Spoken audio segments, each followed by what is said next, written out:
Well, hello and welcome to A Seat at the Table, Equity, Innovation, and Women Leadership in the Nonprofit Sector, hosted by Alterna Savings in collaboration with inspirational women leaders from the nonprofit space. We recognize that our work takes place on traditional Indigenous territories across Ontario. We also wish to acknowledge that our head and corporate offices in Toronto and Ottawa are located on the traditional Indigenous territory of the Huron-Wendat, Haudenosaunee, and most recently, the territory of the Mississaugas of the New Credit and on unceded Algonquin Anishinaabe territory. Today, Toronto and Ottawa and all of the cities we serve are still home to Indigenous people, and we are grateful to have the opportunity to meet and work on this territory. My name is Alexandra Levy, and I'm the Community Financial Education and Relations Manager at Alterna Savings. I'm joined today by my esteemed colleague from Alterna Savings, Fahima Kareem. Hello, I am Fahima Kareem, Account Manager, Not-for-Profit and Affordable Housing at Alterna Savings. It's an honor to be here with you today in celebration of International Women's Day 2023. We are joined in this panel discussion by 6 innovative leaders in the nonprofit sector and are working towards advancing equity and empowerment for women. We will hear from each of these change agents as they share their stories and vision for the world they are trying to create through their personal missions of strength and resilience and their forward-thinking strategy to affect real change for women. Our respected panelists include women leaders from across Ontario, including Kathy Vanner, Adult Program Manager at Abigail's Learning Centre, Erin Keeley-Messier, Program Manager at iSisters Technology Mentoring, Inc., Jane Ducshay, Executive Director at Ottawa Community Loan Fund, Moy Fung, Executive Director at Solid Rock Family Services, Rosalind Lockyer, Chief Executive Officer and founder of Pero Center for Women's Enterprise, and Svetlana Ratnikova, Founder and Chief Executive Officer of Immigrant Women in Business. Together, our discussion will be centered on addressing issues such as equity, mentorship, and opportunities for increased inclusion through transformative initiatives. We sincerely appreciate the opportunity to represent Alterna Savings in this panelist discussion alongside such groundbreaking leaders in the not-for-profit sector and for the recognition as young women leaders at Alterna. As a member-owned cooperative financial institution, Alterna Savings feels a strong allegiance to the nonprofit sector, and we are committed to working with you to ensure that nonprofit members have access to the very best in financial services, with specially tailored products and services to suit the unique needs of the sector. We are also here for you personally to provide the same great service to you as an individual as we provide to your organization. Joined by our members and like-minded organizations, we strive to improve how we can contribute and work towards a cooperative impact and promote community economic development. Collectively, the goal of Alterna's Community Impact Team is to empower and support through programs and resources that are specifically tailored to suit the needs of underserved and underrepresented individuals, organizations, and communities. In 2022, Alterna provided over $1.2 million in donations, sponsorships, and grants to local initiatives. My role as the account manager, not-for-profit and affordable housing at Alterna Savings falls under the Community Financial Resiliency Program that our Community Impact Team supports. And I'm responsible for developing strong and long-term relationships between Alterna employees and members from the community sector, like nonprofit organizations. Our Community Impact Team also supports members through our award-winning Community Microfinance Program, which provides access to funding for small business owners and entrepreneurs, where the primary objective is to work within communities to address socioeconomic inequity by creating opportunities for financial independence and breaking down barriers to banking for those often excluded from financing. In my role as Community Financial Education and Relations Manager at Alterna, I have the honor of working alongside strong female leaders that enact real and positive change in the lives of many individuals across Ontario. Through our Community Financial Education Program and Community and Financial Inclusion Granting Programs, we have seen firsthand the importance of representation and equitable practices in the financial sector.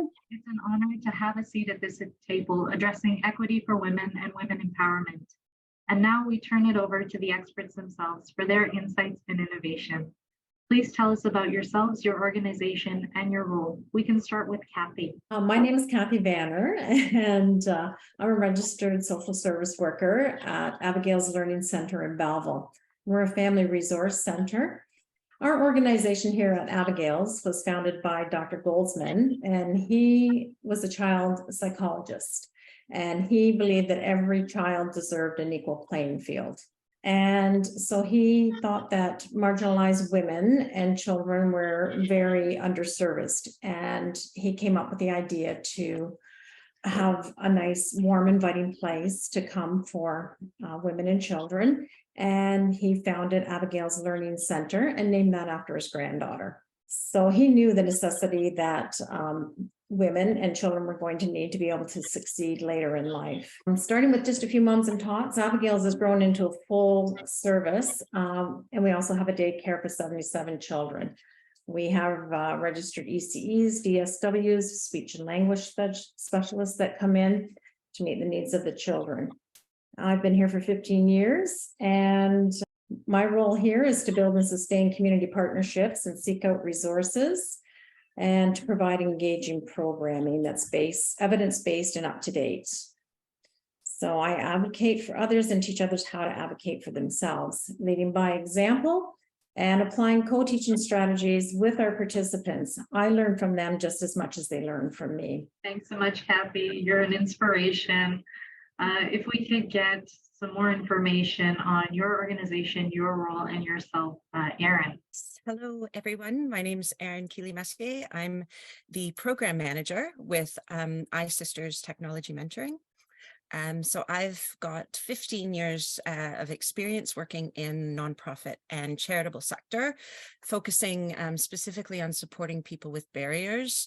Barriers could be substance use, homelessness, involvement with criminal justice, mental health difficulties, young people in the care system. And specifically, I'm passionate about widening access to education, training, and employment, and supporting the creation of more inclusive and equitable opportunities for all. So I've been with iSisters for about a year and a half, but iSisters themselves, as you can see behind me, it's a bit out of date, but we've actually been around for over 20 years now. We started as a very small organization created by 4 women who were friends and teachers who identified a gap specifically around women and gender diverse people and their access and knowledge around technology. So we mentor marginalized women, girls, and gender diverse people with free computer skills training and employment programs. We work with a huge range of learners from a variety of partner organizations. We work with newcomer women, the Indigenous community, young parents, people in unstable housing. We provide them with practical training that supports their goals and the needs of their particular communities.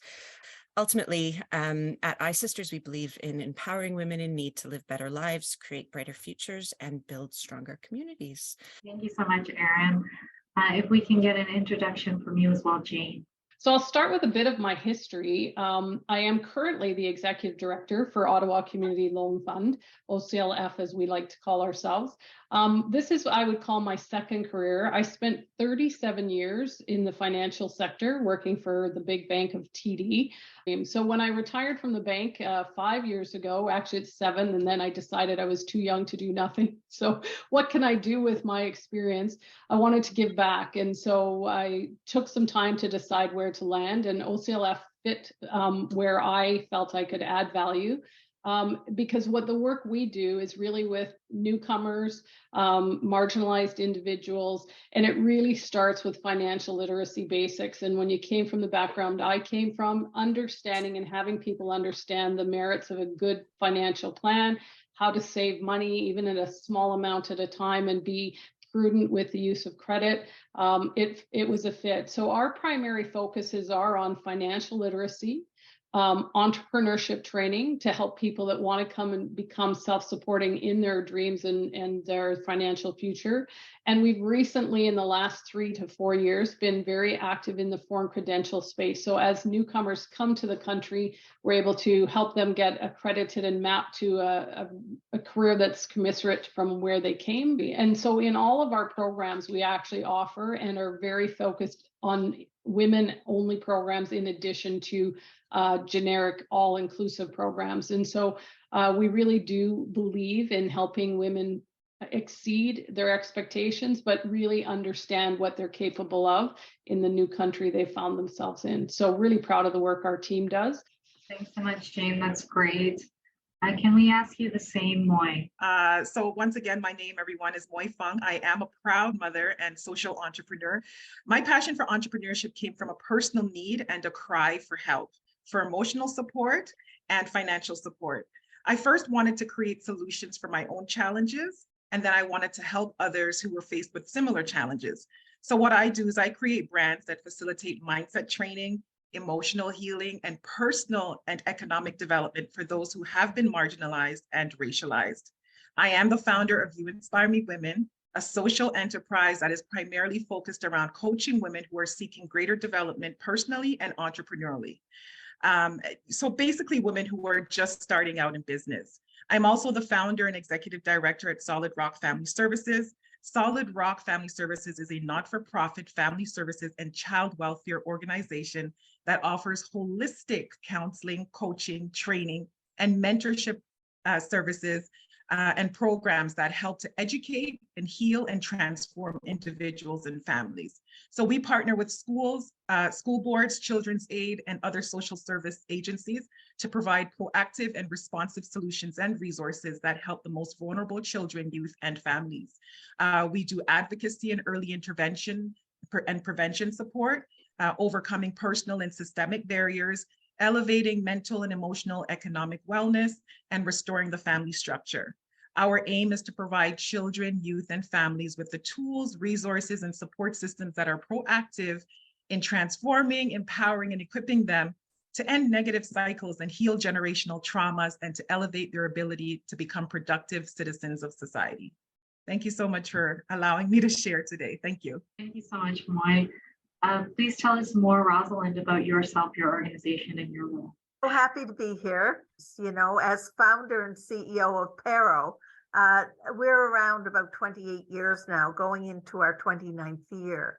So it's been quite a journey. I would say I have gone from founder and CEO to all-time mentor in many ways. And that has a different look in, you know, parts of my life. So Pero, in a nutshell, we provide women's empowerment and economic supports to help them start, grow, and scale their businesses. And that includes financing, grants and loans, one-on-one counseling, training, participatory training, and webinars, that sort of thing. And then opportunities to get together, to network, to market, to mentor each other. And the crown jewel in Pero is our peer lending circle network, which is known as the largest and strongest peer lending circle network for women in North America, 200 plus, and it is our prime connection to Alterna Savings because the values and the mission are very similar in a lot of ways. So thank you for inviting me here today. It's a joy to be with all you wonderful women. Excellent. Thank you so much, Rosalind.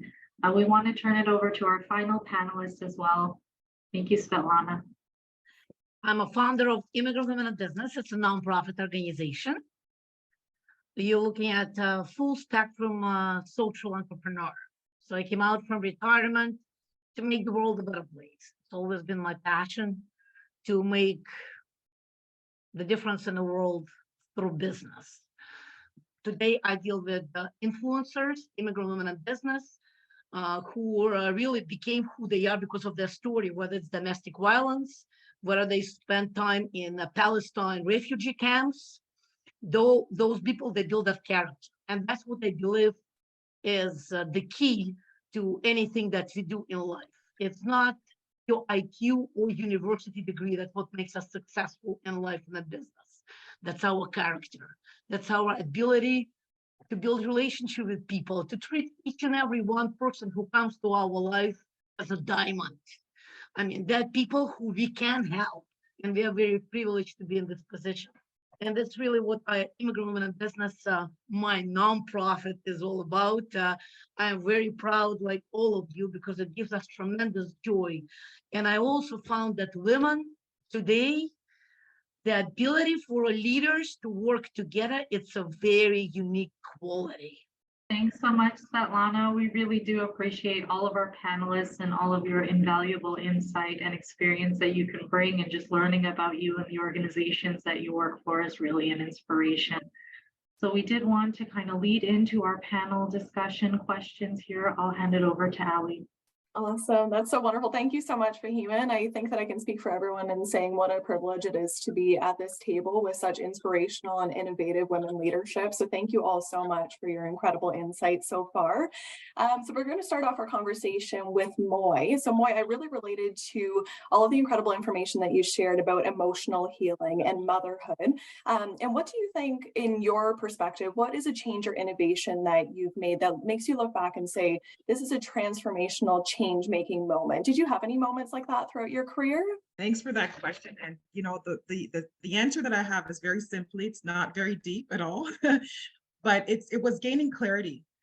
There's something about gaining clarity for a woman about what basically self-discovery, like knowing who you are as a person and knowing the change that you want to make in this world, and then doing the work that it takes in order to accomplish that. So as simple as it may seem, clarity is it's so transformational and it's powerful. So I think that was the pivotal moment in my life when I realized that I truly wanted to build stronger families, stronger legacies, work in the family service unit, as well as the child welfare sector. So very simply, thank you. Well, that's incredible, Moy. It's such an amazing point, and you're absolutely correct. And Svetlana, did you have a moment in your career as well that kind of made you look back and say, you know, this is really a transformational moment for me, maybe whether it's myself or with another individual making that impact? Did you have a moment like that in your career as well? Believe it or not, with all the for-profit and selling all over the world my own product and creating the innovative formula, having patents and having a lot of PR all over the world, the most transformational for me when I opened Immigrant Women in Business nonprofit organization. I just realized how much we can do as each individual person and how much need it is out there. And if we all come together and work together, we can solve a lot of issues that we face in today's marketplace. That's an incredible point. You're absolutely correct. Thank you so much. And I'll hand it over to Fahima. Thank you so much to Moy and Svetlana. That's wonderful. Yeah, so the theme of International Women's Day 2023 this year is Embrace Equity. So I did want to ask Erin, as a leader, how does your organization create opportunities to listen to the voices of women in low income, underserved, and or marginalized populations within its community? iSisters really believes in listening to all of the learners. We work with learners, and all of the people that we work with, we feel their voices are really important. We do that kind of in a number of ways. So we partner with organizations that are embedded within their communities, and develop really strong partnerships. I know that's been raised a couple of times already, and I think that that's vital to create those strong relationships as people, not just as organizations. So that's kind of the first step for us. We hold focus groups with all of our learners to check, you know, are they happy with what we're offering? Are there other things that we could offer them? Just in terms of anything to ensure that we're providing them with the content that will best support them and provide them with what they need. We also conduct evaluations at the end of all of our programs, and we legitimately do something with that information as well. So the feedback that we get goes into transforming the programs that we offer, or producing new programs as well. So it's both formal and informal, because sometimes, you know, the ad hoc comments or suggestions that we get during programs, you know, when we can discuss them kind of organically as a group, those can often be kind of the most instructive for us as well. And we also hold community consultations where we speak to not only other organizations that we may not necessarily be connected with, but just individuals to find out, do you know about us? You know, are we offering something that would work for you? What else could we offer you? And we held our last one in November, and we will be providing a report of the survey findings and then actually implementing all of those recommendations in a plan. So we really do believe in listening and then in acting on what we hear. Thanks so much. Wow, that's really great to hear from you, Erin. We also wanted to get maybe your insight on this as well, Jane. Yes, thank you so much. And thanks, Erin, for doing a great job of summarizing, because we're very similar. And I think as I listen to Erin, it resonates that there's a process and a thoughtful process. So I would just add to the comments she made is that partnership is really, really critical to us, both in terms of the people we work with in the community. So we have very tight ties with our adult learning at the Catholic School Board in Ottawa, who have some female-only programs. We also work with the Catholic Center for Immigration, CCI. Our second one, I would say, also came out of that same need as we were reading more and more about the Afghani refugees. And we weren't leaning in, I don't think, the way we felt we should be. And so, and we have an amazing director of programs, and he will talk to anybody and introduce himself to anybody that'll listen. And so he approached CCI, Catholic Center of Immigration, and we actually just finished the first cohort with them of the same type of program for the home-based business that we were doing with the OCSB. The nuance there, though, is that most of us can't deliver programming unless they have a level 4 language level. And again, we went forward and said, we want to test something outside the box. Like, we know they're not there, but they're going to get there because they're taking language learning and all the rest of it. Would you let us hire an interpreter to come in and actually run the program side by side with us so that they can speak their language and not have to struggle through trying to understand the complexities of the business and speaking English at the same time? And then lastly, through the Foreign Credential Program over 4 years, we served over 5,000 individuals through that program. 55% were women. And the even cooler impact data from that one is that we do track where are they employed, what were they doing for employment when they came into the program? Are they in a job of their field? Are they in a survival job? And where are they when they graduate and finish? And 78% of the women that went through that program are in field of choice after their education. So we're demonstrating that with the right mentorship and support, and wraparound services, they can get there. So really incredibly proud of the work that gets done in that way for us. But that's sort of how we're leaning in terms of reaching those 3 different populations, all women-based for sure. That is phenomenal, Jane. And I absolutely love the points, both Jane and Erin, of all of the incredible insights about partnerships and the importance of partnerships when it comes to women empowerment. And that really perfectly leads us into our next point about mentorship. So as a young professional woman, I often really do wonder who my next mentor will be or where I can find a mentor with similarly aligned values. So I was really hoping to get your advice, Moy, just in regards to if there were any opportunities that you wanted to share with women that may be interested in leadership within the nonprofit space. I would love to have your insight on that. Certainly. Well, we are very new within the nonprofit space, but I always encourage women to sort of use social media. Social media is a gold mine. There are women out there that are doing incredible work, and that's how I've connected with some incredible people, is through social media. But I think you were right in your question when you say who align with your values, because knowing your core values is key to seeking out mentorship. And I would say to get those individuals who are truly, I think anyone that wants to go in, anyone who is in the nonprofit space or wants to get into the nonprofit space, typically their heart is in the right place.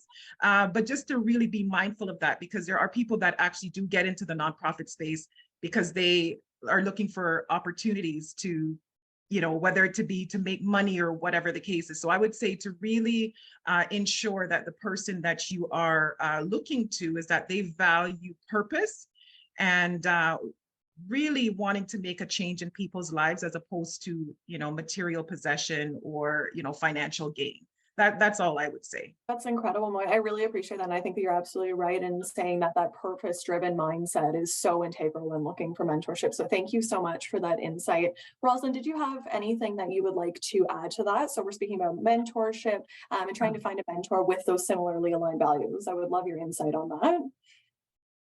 Well, I think it's find someone who enjoys mentoring. People who enjoy mentoring, they will do it no matter how busy they are. But I agree with Moy, it's important that you search out a mentor that has similar values. Look at their work that they've done. Look on social media and see what they've done. Like where are their values? And that you can see from the outcomes and all the anything that you can gather or talk to other people about them. That's incredible, Rosalind. Thank you so much for such amazing insight. Absolutely. Thank you both, Moy and Rosalind, for your great answers. I know you'd both mentioned an increase in the usage of social media to communicate and network. Along with this and growing economic and social insecurity, I wanted to ask you, Kathy, how do you protect your mental well-being while working in the sector? For me, it's keeping a positive attitude. And some of the women that come in are very, I'm going to say, have pretty tough shells, right? And some people may be intimidated or afraid of this person, perhaps. And I just know that there's the goodness in there, and building a relationship with that person and seeing through and having that person come through and see the goodness in themselves. And, that is really helpful for me to stay positive, keep that positive attitude. Now, that requires a lot of self-reflection as well. And, I will analyze, what did I do well? What could I change and how could I improve? Maybe making these relationships or, programming, whatever it may be. And that steps right into the positive self-talk. So I do a lot of positive self-talk. You've got to combat those negative thoughts that pop up sometimes. Here we do little self-care boxes, there could be stones that you rub, lots of different things like that. So we practice self-care here, teach it, and also practice it. Now, also something else that has been great here is art journaling. For myself, I started art journaling.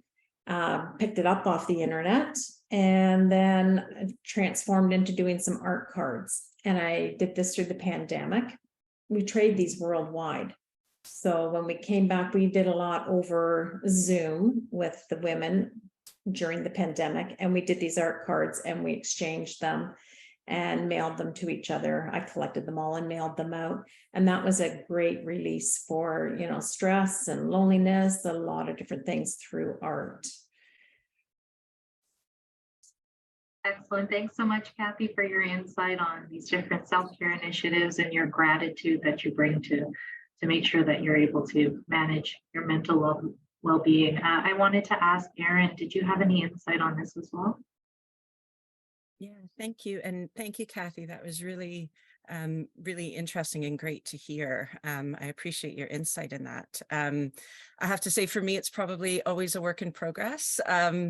As I think it was Rosalind who mentioned about, with nonprofits and women just constantly stepping up to the plate. I think that can be something that we've all maybe been guilty of to maybe a greater extent than we should be at sometimes, and putting more into our jobs maybe than the rest of our lives. And so I definitely think that that's something that I'm constantly aware of and constantly trying to check in myself. I think that one thing that the pandemic helped with was having a lot of free resources online, which I've been kind of accumulating and sending out to people I know, whether they are colleagues or friends or whoever, just kind of ensuring that that people that I work with, people that I care about, are aware of what's out there, and the variety of support. And I think that checking in and communicating with people, both, again, for me personally, but also professionally, is vital. And obviously, if you can do that in person, that's wonderful, but that's not always an option, I guess. As Kathy mentioned, the self-care side of things and ensuring that you have a life out of work. I have a small child, so trying to kind of protect my boundaries as well. But again, I think that's a work in progress. And when you work with people and when you care about people, it's probably a constant thing that you have to just stay on top of, I guess. But Yes, I think that ultimately kind of having a supportive work environment and having supportive friends and family around you as much as possible. Thank you so much to Kathy and Aaron. Those are really amazing points. And I think that you're absolutely correct in saying that it's all a work in progress, especially in regards to mental health, mental well-being. And we appreciate this amazing insight as well as these really fantastic tips as well that anyone can take and implement. So thank you so much for lending your knowledge here. So Svetlana, I was hoping to ask you, how do you believe that nonprofit leaders can make it easier for future women leaders to grow in their career? So based on your expertise, do you have any kind of tips or anything that you would like to share about how we can kind of inspire this future generation as well of women leaders? We obviously inspire through our own leadership. That's number one. So it's a power of example. It's not what we say, it's what we do, right? And millennials, young generation, they're very good at that, right? Social media helps, trust but verify, right? And I think that's back to basic. It's being that person, right? I mean, career or business, everything is built on massive action, unwillingness to settle, tremendous love to people, basic formulas of business, building relationship, providing value, consistent effort over time, positive attitude that it was mentioned. Of course, we lead with enthusiasm, we lead in being excited. We're obviously excited for the reason. We know our stuff, we're knowledgeable. It's all backed by hard work. It's when people ask, oh, you know, you're so excited. Yes, I mean, there's a reason why excited, because we form the solution and we know how we can help. But it all comes down to really working hard. I mean, people that are looking for luck in their life. There's no luck, there's hard work and thorough preparation. And I think if any leader, nonprofit, for-profit, lead by example with massive action, we do obviously help entrepreneurs. Our signature program is sales and marketing, but I believe selling ourselves, whether you want to sell yourself in a corporate to the boss asking, from being manager to director, or in being an entrepreneur, we sell ourselves every day. Otherwise, we don't eat anything, right? So yes, I think it's back to basic again, being that person, executing, having those habits, and having great mentors around you. The more mentors, the better. That's amazing, Svetlana. Thank you so much. And Rosalind, how do you believe that nonprofit leaders may make it easier for women leaders to grow in their careers as well? Did you have any insight on this that you would be willing to share? Well, I do think you do model. And like Aaron was saying, you know, at different stages in your life, you have to recognize that there are different priorities, but it is a journey. It's not a short-term job. And, you know, there are times you've got to come up to the plate and do a little bit more. And like, you know, others have said, you've got to stick your neck out a little bit too, right? I mean, if you're aspiring to be a leader in the not-for-profit, you really have to believe in your values. Like, you have to lead with your values, and you have to know that. So that helps you make the important decisions you need to make. Listening hard, like, to what people are saying to you and giving them an opportunity to make mistakes, really, really important in an organization, and giving them the responsibility to go out there and do things. But I would say that to all organizations and all people and all entrepreneurs, you need peer support. You cannot do anything on your own. Don't try to even. Bring your support network together and practice doing that, because that's your success and your sustainability over time. That's incredible, Rosalind. Thank you so much for those amazing points. And thank you, Svetlana, for lending your insight as well. Yes, we really do appreciate your guidance as recognized women leaders in the not-for-profit sector, coming from different walks of life and sharing that we do have to have those networks and peer support available to us to be able to thrive. It's not a one-woman army. So for women working towards leadership positions, we wanted to ask you, Jane, looking back, what advice would you give yourself at the beginning of your career? I think number one was to have confidence in myself.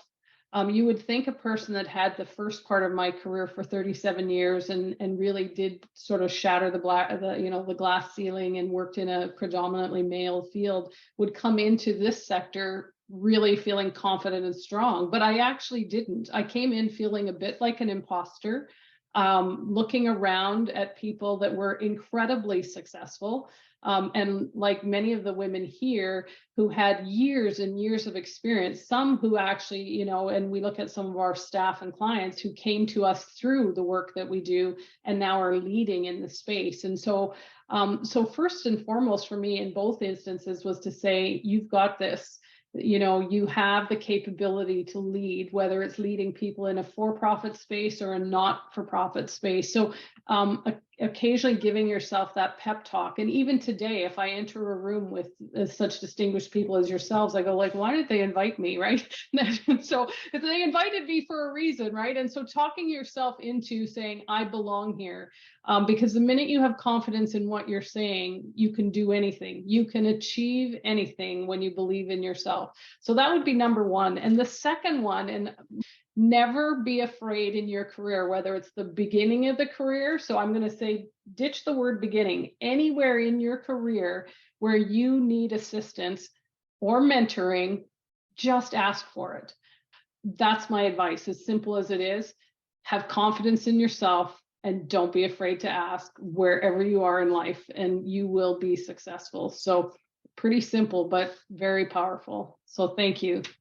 Thanks so much, Jane. We do appreciate your candor and your advice here.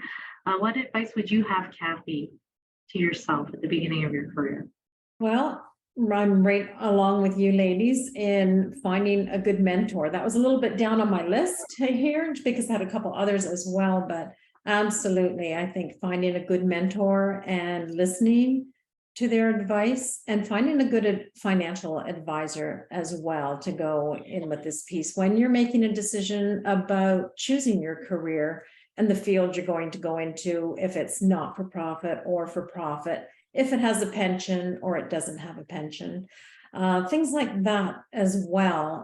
What is it that you're going to give up perhaps for the job that you really want?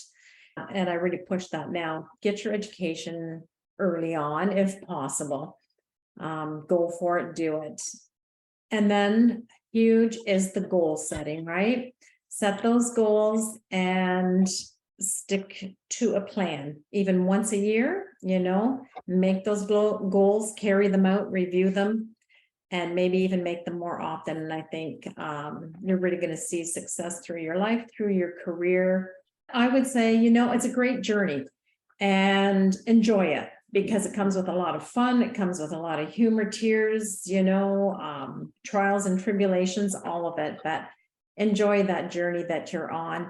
And for us in this sector, we all seem to have, really strong connection, obviously, to women and empowering women. The reward is so great when we can see that, we're making a difference in the lives for women and even children, to be equitable and have a sustainable life as they move forward as well. So I really believe every day is worth it and enjoy it as well. Thanks so much. Thank you. Yes, thank you so much to Jane and Kathy for your incredible insights. And just in the interest of everyone's time, I just really would love to ask this question of all of our esteemed, incredible panelists. Fahim and I were really wondering what your motivation is behind the practices that are adopted both in your organization as well as in your daily life that really support women empowerment.